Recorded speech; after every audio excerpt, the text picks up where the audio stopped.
Buenas noches, sean ustedes bienvenidos a este espacio de conversación de nombre Punto de Fuga. Y bueno, tenemos el placer y tenemos la oportunidad y la suerte de escuchar el día de hoy al gran maestro Pablo Iriart, hombre de palabra decidida. Y yo el gusto de estar con usted, estimado profesor, y respetado.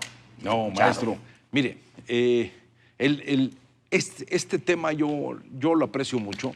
Ha habido mucha discusión sobre ciencia. La gente habla y dice, le pone adjetivos a la ciencia, y precisamente una de las cosas que hay que saber diferenciar es ciencia e ideología y política, porque cuando las tres cosas se mezclan, salen cócteles verdaderamente furiosos, maestro.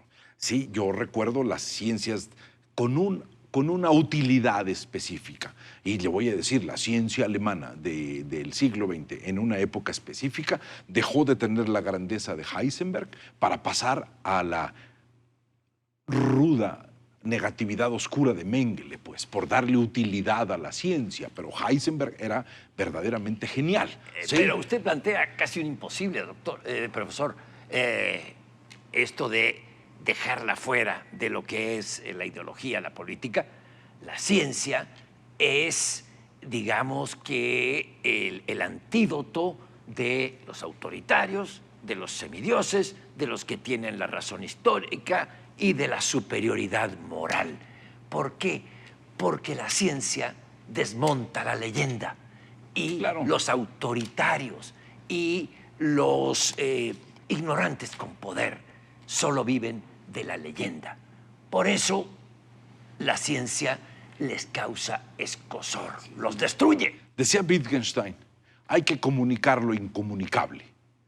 Ese comunicar lo incomunicable, el juego de palabras de Wittgenstein estaba planteando lo que la ciencia trabaja. La ciencia trabaja con la verdad. Independientemente de los aspectos científicos del personaje, lo que más me gusta de Louis Pasteur es el proceso de llamarle la curiosidad. ¿Sí? Si algo tuvo Pasteur fue la capacidad de observación, fue ser curioso, maestro. Y de una acción absolutamente elemental, se podría llamar ahora, sacó todo un proceso donde Pasteur solamente introduce una célula extraña en una colonia de células y se pone a observar qué sucede.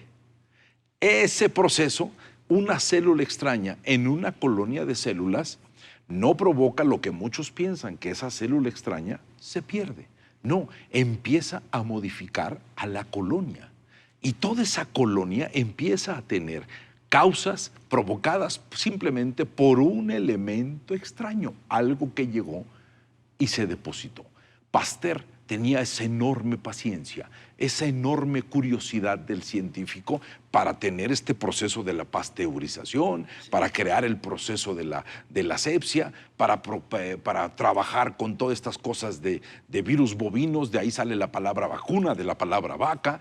Es un hombre, pero sin embargo no era médico, era un matemático, era un hombre que estudia química, era un hombre que estudia veterinaria y era un hombre que gozaba profundamente el arte. Fundamentalmente un veterinario, pero la ciencia va de la mano con la libertad. Los grandes científicos, de esa época pasan por Francia, que es la cuna intelectual de las libertades. La Atenas del siglo XX. ¿Y por qué más le atrae Pasteur? Pues lo que me parece verdaderamente fundamental es este sentido de preocuparse por el bienestar. Se le mueren 3 hijos de una enfermedad que se llama tifo, ¿sí? O sea, se le mueren 3 hijos. A partir de eso, en vez de reaccionar emocionalmente de forma negativa, lo único que hace es buscar la posibilidad de la prevención. Se da cuenta que la gran riqueza de los seres humanos está en lo que ahora las neurociencias llaman la anticipación y la predicción. Pasteur trabaja con la anticipación y con la predicción. Es un hombre verdaderamente notable por su manejo de estar sabiendo que hay que trabajar con lo que puede suceder porque, como usted dijo, el cerebro te da la posibilidad de la libertad y la libertad te da la posibilidad de la anticipación. Esto va a suceder. Si la ciencia logra eso, está logrando niveles sensacionales, maestro. Seguimos en Francia, profesor. Antoine Lavoisier. No. Antoine Laurent Lavoisier. Ajá. Él es el padre de la química moderna y es un personaje muy peculiar. Lavoisier, él transforma la química en ciencia, la pasa de lo que es la alquimia a una ciencia, crea la nomenclatura química y además trabaja con los 4 elementos, agua, tierra, fuego Sí, claro. y aire, y él entonces encuentra que con la combustión se pierden peso algunos elementos, otros ganan peso, el carbón pierde peso y despide un nuevo gas al estar en contacto con el fuego, un nuevo gas que es el óxido de carbono. Él descubre que el aire no es un solo elemento, sino que está compuesto por nitrógeno y oxígeno. Y de ahí se desarrolla la teoría atómica y todo lo demás. Es el presidente de la Academia de Ciencias de Francia durante la Revolución, la época del terror. Es que ese es el gran atrevimiento de Lavoisier. Sí, y Lavoisier, con su ciencia, era un científico y estos semidioses revolucionarios lo condenan a la guillotina. ¿Por qué? Le inventan que es un recaudador de impuestos, un mercachifle, etcétera, etcétera. A lo mejor sí, su familia recaudaba impuestos, pero en el régimen anterior, pero le echan todo esto y a la guillotina. Y el señor le dice, momento, no, yo soy al tribunal revolucionario, que lo condena, le dice, momento, yo no soy recaudador de impuestos, yo soy científico. Y la respuesta del juez fue, la República no necesita científicos, a la guillotina, claro. Y lo matan. Pero hay una anécdota, perdón que me extienda con Lavoisier, es un personaje. Es que es un gran personaje. Lo que sería el fiscal general de la época del terror en Francia, Marat. El gran Marat. De repente quiso tener acceso a los beneficios de la ciencia y tenía un par de una psoriasis espantosa, tenía que meterse en agua todo el día porque ahí no podía. Ahí lo mató a su amante en Latina. En Latina, bueno. Sí. Hay una pintura de Jacques-Louis David primorosa en la muerte de Marat. Y Marat quiere entrar a la Academia de Ciencia porque era el jefe de la policía, del terror. Maestro, Marat del tenía directorio. una gran cosa, pero era un gran demagogo, maestro. Un gran demagogo y un gran criminal. Un gran criminal. Pero sus inventos no valían nada. Y Lavoisier, presidente de la Academia de Ciencias de Francia, dijo, no entra. Y, desde luego, toman revancha estos semidioses.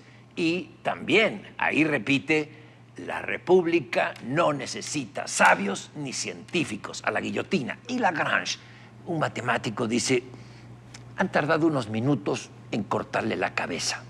Francia tardará más de un siglo en producir una semejante. Y así fue. Es exacto. Mire, maestro, los tribunales revolucionarios siempre han partido, ¿sí?, no del concepto de la justicia, que es lo que un tribunal plantea. El tribunal revolucionario mide riesgos. Y cuando alguien mide riesgos, agiganta las causas y es capaz de pasar por encima de cualquier cosa. Francia ha sido, durante el siglo XIX, si el arte del siglo XX se vuelve maravilloso en literatura, en arquitectura, es gracias a la ciencia del siglo XIX. Sí. La ciencia del XIX le deposita todas las ideas. Ahí aparece Charcot con todos los elementos de la salud mental. Charcot da el espacio, empieza a preocuparse por la salud mental y es el punto de partida de la medicina francesa para crear a Sigmund Freud, que después Sigmund Freud va a romper con ellos, pero de Freud sale el proceso del análisis y el proceso de las ideas. De esa Francia sale Madame Curie. Y Madame Curie, que ahí está realmente. Ella es un personaje trágico, maestro. Tiene que trabajar en un consultorio, en un laboratorio que sabe que le va a provocar la muerte, porque está trabajando, buscando elementos que tienen otro tipo de irradiación que antes no eran estudiados. Su vida es trágica, maestro. Con la radioactividad. Ese es su gran mérito. Y es ejemplar, María Curie, es un ejemplar por la ciencia, por su lucha personal y por el empoderamiento femenino. Sí, claro. Esta señora, María Curie, se va porque en Polonia las mujeres no tenían acceso a la educación superior. Y se va. Es cuando llega. Y se va y su hermana le dice, vente para París. acá. Y llega a Francia, estudia, se casa, tiene primero el premio Nobel de Física con su marido. Pierre Curie. Y luego el premio De ahí Nobel. toma ella el apellido Curie, El de premio Pierre Nobel Curie. de Química. Y es, si no me equivoco, es la primera mujer en tener, tal vez la única, en tener dos premios Nobel. dos premios Nobel. Dos premios Nobel. Y a la muerte de su marido, en un accidente tonto, se cayó, etc. Sí, se murió. es- Perdió la cátedra de la Sorbona. Y María Curie asume la cátedra en la Sorbona. Y ella Fue es la primera. mujer Eso sí catedrática. lo O sea, recuerdo. Madame Sí. Curie sí tiene mucho mérito en el empoderamiento de la mujer en la ciencia. En el y sale de desarrollo y un el lugar crecimiento. donde se despreciaba la ciencia porque Polonia era protectorado ruso, si no me equivoco, en esa época. Sí, y era parte del imperio. era parte del imperio Ajá. y se va a donde hay libertades. Mire de quiénes hemos hablado, profesor. 3 franceses de aquella época. Sí. Pasteur, Lavoisier y Curie. Madame Curie. Y Charcot, Sí. que a Charcot lo apaga la figura freudiana, pero Charcot plantea todo esto que se va a desarrollar. ¿Por qué insisto en Charcot? Porque plantea el concepto de la histeria, plantea el concepto de la enfermedad, plantea el manejo de las emociones. En este momento, las emociones y las sensaciones torcidas son una gran debilidad en la condición humana. El ser humano, ante cualquier elemento que lo angustie, lo transforma en ansiedad. Charcot trabajó en estas cosas, planteó a Freud. Freud se convirtió en un punto de vista, en un gran chamán del siglo XX. Él tiene una frase que creo que es fundamental. El psicoanálisis no es la fuente de la psicopatología, es el manantial de la creatividad humana. Pero la ciencia en ese sentido es el gran concepto de desarrollo y de la imaginación humana, maestro. Me trajo el recuerdo, visité poco antes de la pandemia en la calle Berghain, número 17, en Viena, el estudio del doctor Freud. Era una maravilla, maestro. Y ahí está en una vitrina un maletín de cuero con 2 iniciales grabadas, así como usted pone RQ, Raúl Quintanilla, SF, Sigmund Freud. De ese maletincito, de ese maletín café gastado, ¿a cuántas personas en el mundo se les ha devuelto el autoestima, la razón de vivir? O sea, la ciencia, doctor, la ciencia. Eso es lo que ahora se ha Ciencia y discutido humildad. tanto. Ciencia y humildad. Y la gente no recuerda que la ciencia es libertad. Y la Sí, libertad sí. es el principio de la gran humildad humana, porque aprendes a respetar al otro. Qué bonito cierre, profesor. Maestro, Lástima que solo pues, tenemos 15 minutos. Es que es un Me tema gustaría escucharlo verdaderamente mucho más maravilloso. tiempo. Es un tema maravilloso. Le agradezco su pasión por Lavoisier y por recordar a Marat. Son grandes momentos. Y si de eso hablamos, cuando hablamos de ciencia, lo único que podemos decir es, si algo reconstruye la fractura de la esperanza de los seres humanos, siempre será la ciencia. Antes que cualquier cosa, es el gran elemento virtuoso, observar, investigar y entender. Maestro, un placer. Un gusto, profesor. Y nos vemos aquí el próximo sábado en este espacio de conversación de nombre Punto de Fuga con el maestro Pablo Iriarte.